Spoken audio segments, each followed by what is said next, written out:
Cette capsule traite de l'emploi de la virgule dans la phrase de base. Selon la règle 3.1a, on ne met pas de virgule entre le sujet et le prédicat. Ta crème glacée est délicieuse. Ici, la phrase est agrammaticale. Elle contient une erreur de ponctuation. En effet, il y a une virgule entre le sujet, ta crème glacée, et le prédicat est délicieuse. Pour corriger la phrase, il faut donc supprimer la virgule entre le sujet et le prédicat. Voici la justification contextualisée. La virgule est interdite entre le sujet, ta crème glacée, et le prédicat est délicieuse. Selon la règle 3.1b, on ne met pas de virgule entre le verbe et ses expansions ou entre les expansions du verbe. Cette règle traite donc des éléments qui se trouvent à l'intérieur du prédicat. J'ai posé une question pointue à mon enseignant. Ici, la phrase est agrammaticale. Elle contient deux erreurs de ponctuation.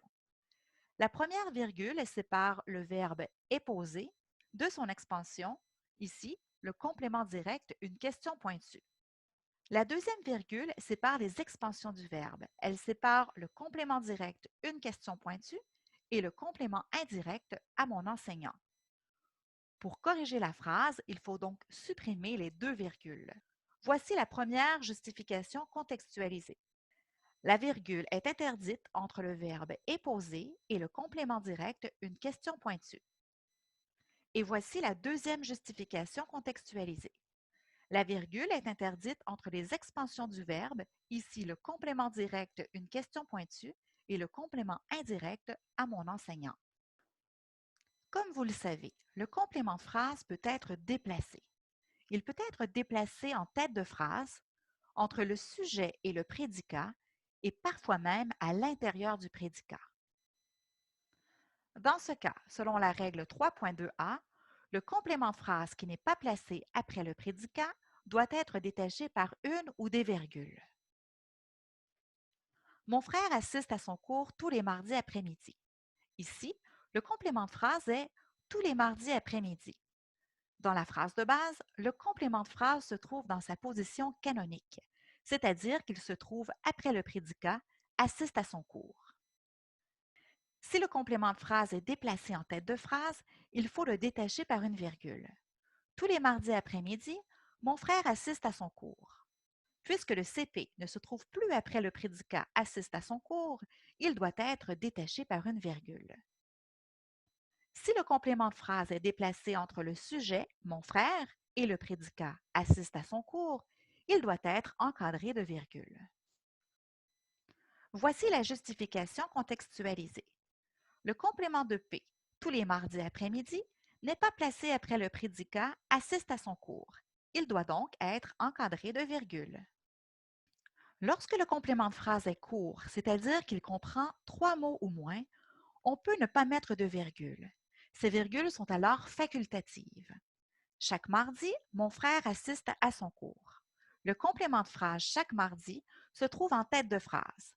Normalement, les CP déplacés en tête de phrase doivent être détachés par une virgule.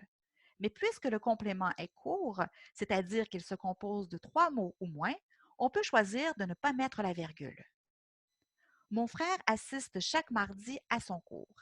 Ici, le CP a été déplacé à l'intérieur du prédicat. Puisqu'il est court, on peut choisir de l'encadrer de virgule ou non. Selon la règle 3.2c, quand le sujet suit le prédicat, le CP en tête de phrase ne doit pas être détaché par une ou des virgules. Il s'agit d'un effet miroir. L'ordre est respecté, mais il est inversé, comme une symétrie axiale. En effet, si on déplace le complément de phrase en tête de phrase et qu'ensuite on inverse le sujet et le prédicat, l'ordre sujet, prédicat, CP est respecté, mais il est inversé. Dans ce cas, la virgule après le complément de phrase est interdite. Voyons ensemble un exemple. Les enfants jouent dans le parc. Ici, le sujet est les enfants. Le prédicat est joue et le complément de phrase est dans le parc. Il s'agit de l'ordre canonique, c'est-à-dire sujet, prédicat et CP. Comme nous l'avons vu, Si on déplace le complément de phrase dans le parc en tête de phrase, il doit être détaché par une virgule. Toutefois, si en plus on déplace le sujet les enfants après le prédicat, alors la virgule est interdite. C'est ce qu'on appelle l'effet miroir. Pour corriger la phrase, on doit donc supprimer la virgule. L'ordre du sujet, du prédicat et du CP est respecté, mais il est inversé, telle une symétrie axiale. Voici la justification contextualisée.